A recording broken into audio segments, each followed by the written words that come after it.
Ini apa? Kelas ya? Baik, pelan-pelan sedikit. Kira-kira volumenya besar kecil? Kecil ya? Baik. Kalau saya bandingkan dengan gayung, volumenya besar mana? Gayung ya? Baik. Kalau ini saya perlebar, sehingga bisa memasukkan apapun ke dalamnya, itu bahasa Arabnya disebut dengan insyirah namanya. Jelas? Meluaskan sesuatu sehingga terlihat lapang, sehingga memudahkan setiap hal masuk ke dalamnya. Itu insyirah namanya. Surah ini diberi nama dengan surah Al-Insyirah, yang berarti sesuatu yang lapang, yang tenang, yang nyaman.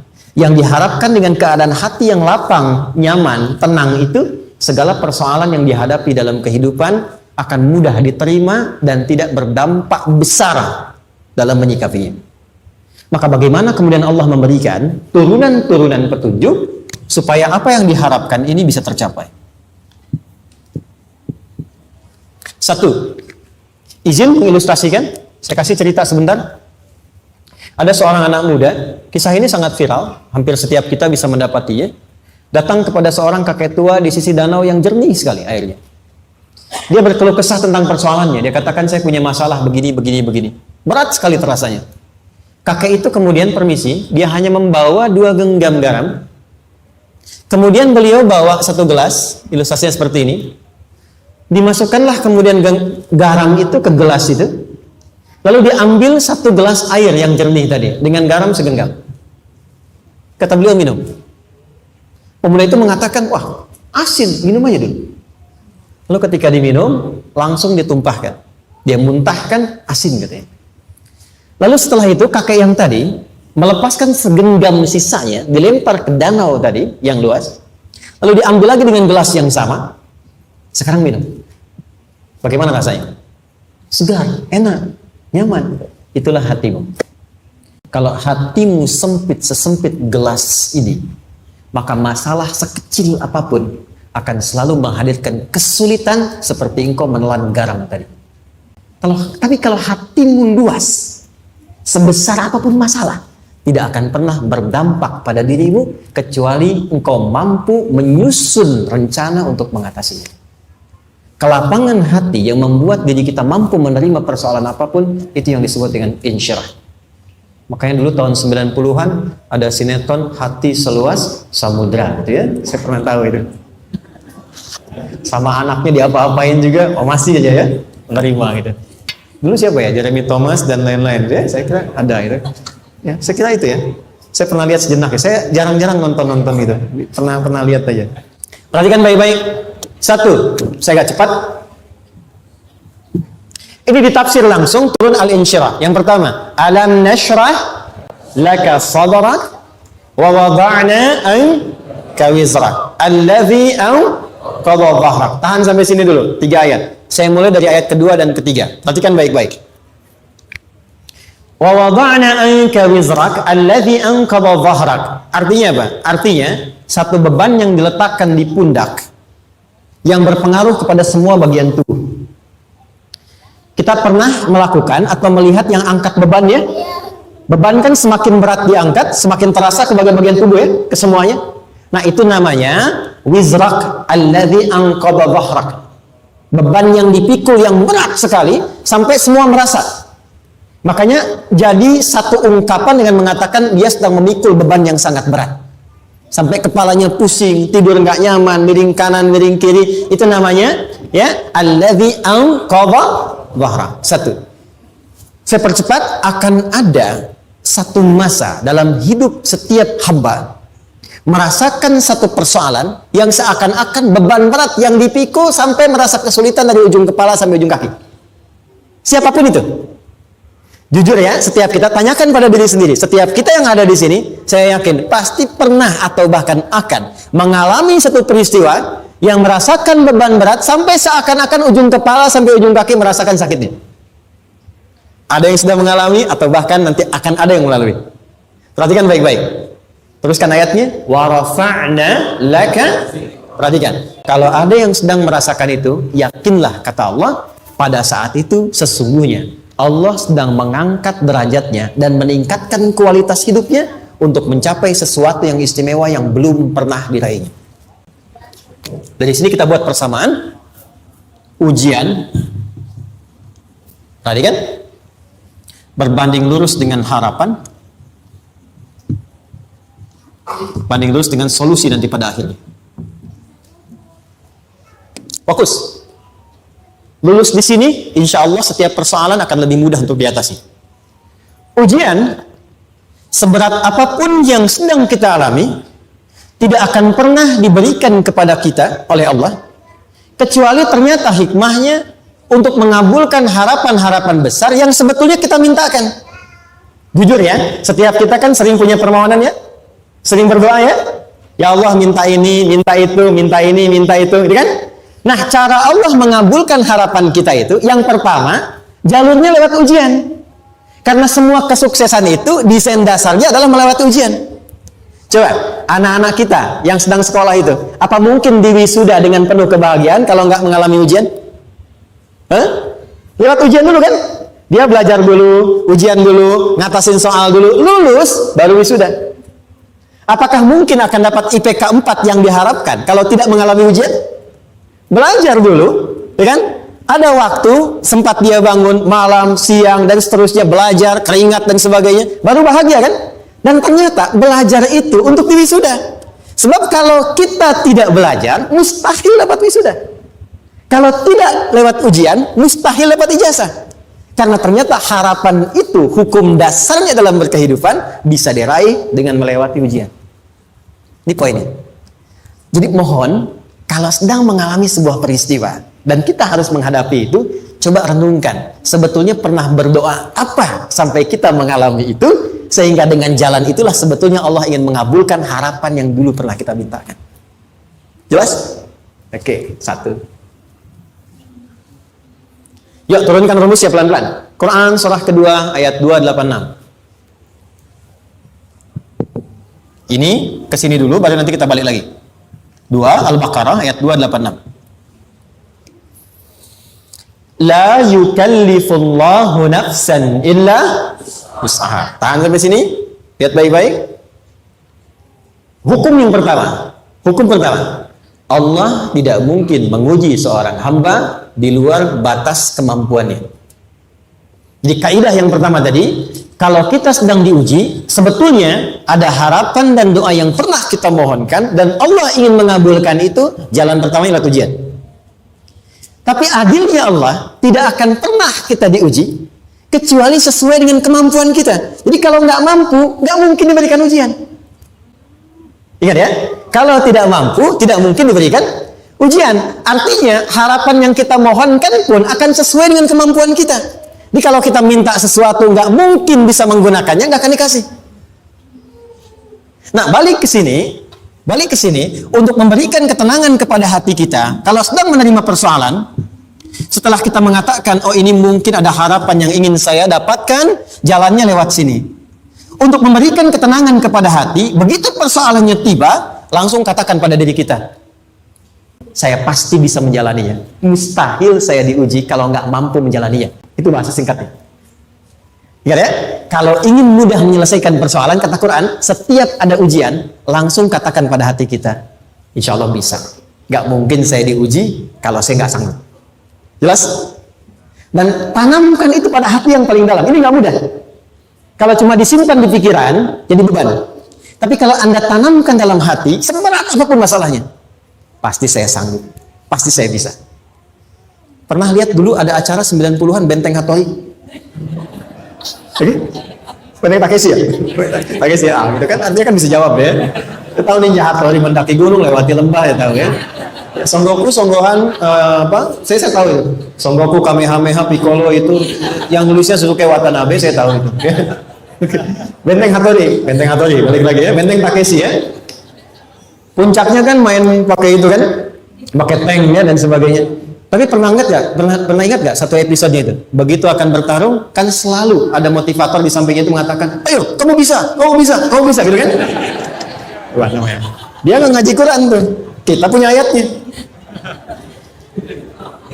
Pernah nggak? Buka lagi ya dulu ya. Oke. Korea, kenapa bisa nyusul Jepang? Salah satunya, waktu Jepang itu maju, setiap di Korea itu ditanamkan dari mulai anak-anak TK-nya. Kita harus lebih daripada Jepang, harus lebih daripada Jepang. Sejak anak-anaknya TK. Sejak anak-anaknya TK. Itu ditanamkan betul. Kita bisa, kita dari TK. Sehingga ketika di sana bikin Honda, sini Hyundai. Hyundai kan dibacanya Hyundai. Ya kan? Sana Honda, sini Hyundai gitu. Di apapun yang dibuat Jepang, Korea harus lebih unggul. Itu ditanamkan dari awal. Bisa. Kita itu sekarang punya ayatnya. Jadi kalau sedang punya masalah seberat apapun, katakan pada diri kita, insya Allah bisa. Gak mungkin diuji kalau nggak sanggup. Bisa insya Allah. Bisa. Kenapa mah? Bisa. Jelas? Oke. Sudah di situ teruskan. Lanjutkan. Warafa'na laka dzikra. Teruskan. Fa inna ma'al usri. Ini poin terbesarnya. Fa inna ma'al usri yusra. Fa huruf yang menunjukkan sesuatu berlangsung dengan cepat. Inna di ilmu nahwunya berbunyi begini di gramatikal bahasa Arab. Harfun nasbin wa taukidin. Tansibul isma wa tarfa'ul khabara. Mabniyun 'alal fathi la mahalla lahu min al-i'rabi. Paham? Tidak. Inna huruf yang digunakan untuk menguatkan informasi agar ditancapkan ke dalam hati sekuat-kuatnya dan jangan pernah ragu. Jadi kalau orang Arab itu nancapkan tongkat begini dan kuat, tidak goyah, itu nasab namanya. Nasabar rajula asahu fil ardi. Inna ini harfu nasab. Jadi kalau ada di Quran dibuka informasinya dengan inna, maksudnya begini, hei, tancapkan informasi dalam hatimu dengan kuat, jangan pernah ragu. Yakinkan pada dirimu. Apa yang harus diyakinkan? Ma'al usri yusra. Inna ma'al usri yusra. Usrun sama dengan yusrun. Mari ke sini. Oke. Apa artinya usrun? Sulit. Oke. Sulit itu ada dua. Ada sa'bun, ada usrun. Kalau kesulitan yang relatif, kata si A sulit, si B mudah, itu sa'bun namanya. Contoh, kata si fulan, bahasa Jepang susah. Padahal kata yang lain tidak. Saya ke Jepang, anak-anak kecil begini bisa bahasa Jepang gitu ya. Dan mereka mudah gitu ya. Saking mudahnya gitu. Atau shiwa gitu. Anak-anak kecil, bagi mereka mudah, bagi kita belum tentu. Itu sa'bun. Inna lughatal yamaniyah sa'bah. Relatif. Tapi kalau kesulitan yang sifatnya mutlak, semua orang mengatakan sulit. Maaf, bawa mobil, sulit atau mudah? Bukan mengendarai ya, bawa mobil, bawa. Sulit ya? Sulit ya? Baik, sepakat sulit semuanya. Nah, itu dalam bahasa Arab dikenal dengan usrun. Kesulitan yang semua sepakat bahwa itu susah. Sulit, semua sepakat. Dan ketika ada orang bicara, aku sedang punya masalah begini. Semua mengatakan, wah itu nggak mudah, itu nggak mudah. Itu usrun namanya. Lawannya, kemudahan yang relatif disebut sahlun. Tapi kemudahan yang semua sepakat bahwa itu mudah, itu yusrun namanya. Mengangkat spidol, semua mengatakan mudah, ringan. Itu yusrun namanya. Perhatikan, Allah tidak memasangkan sa'bun dengan sahlun, tapi memasangkan usrun dengan yusrun. Orang-orang yang punya keyakinan kuat, setiap persoalan itu akan selesai. Dan dia mengatakan pada dirinya, aku bisa melewatinya. Maka, perhatikan kalimat kata Quran. Inna ma'al usri yusran. Sesulit apapun masalah yang sedang dia alami, maka Allah akan datangkan solusi semudah-mudahnya yang bisa dia nikmati. Dengan kata lain, kalau kita bawa ke bahasa psikologi, kalau sedang menghadapi persoalan seberat apapun, selain kita mengatakan, ini pasti bisa saya lalui, saya insya Allah sanggup mengatasinya, katakan pada diri kita, ini pasti selesai. Pasti ada solusinya, pasti mudah. Katakan, walaupun memang solusinya belum datang, tapi tenangkan pada diri kita dengan mengatakan, inna ma'al usri yusra. Bahasa psikologinya, katakan pada diri kita, ini pasti selesai. Gak mungkin gak selesai, pasti ada solusinya, pasti mudah. Itu lebih memberikan harapan pada diri kita untuk menuntaskan persoalan dibandingkan dengan meratapinya. Jelas? Teruskan. Fa inna ma'al usri. Kalau masih ragu kata Allah, katakan lagi sekali lagi. Sampai hati kita merasa nyaman. Jadi kalau sedang punya persoalan seberat apapun, tanamkan pada diri kita, pasti selesai. Belum nampak, insya Allah pasti selesai. Gak mungkin diuji kalau nggak ada solusi. Itu lebih memberikan harapan. Setelah itu, faida faraghta, mitigasi masalahnya. Mitigasi persoalannya. Tuliskan.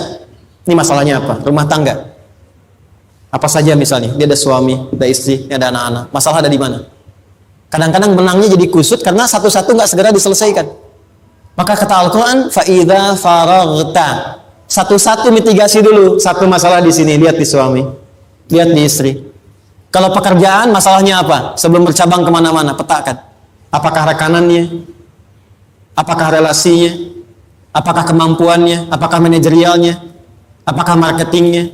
Mitigasi, kotaki semua, selesaikan satu-satu.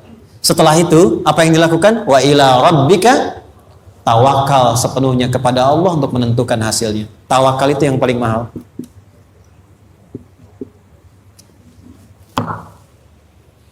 Anda kalau nggak punya kepasrahan, stres. Karena selalu memikirkan apa yang mau dikerjakan dan selalu orientasi pada hasil. Kita punya tawakal. Kalau kita mampu menyerahkan sesuatu, gini. Di sini ada orang yang paling jago misalnya main basket. Ada pertandingan basket. Begitu dibuka, udah tim musyawarah serahkan aja pada si fulan. Kan? Dia yang paling jago, ya? Bukankah dengan menyerahkan itu bukan hanya kita berikan sebuah tugas, ya kan? Tapi dengan itu ada kelapangan tersendiri kan? Yakinlah sukses, ini paling hebat. Pernah ada perasaan gitu? Sekarang, siapa yang paling mampu menguasai? Siapa yang paling hebat menyelesaikan segala hal? Siapa yang punya segalanya? Bukankah Allah? Orang-orang yang punya tingkat tawakal yang tinggi. Maka, satu, dia akan lebih stabil keadaan mentalnya dan tidak akan pernah gelisah dengan kekecewaan. Nggak ada kecewa. Karena tawakal itu, kalau sudah kepasrahan, pasti menerima hasil.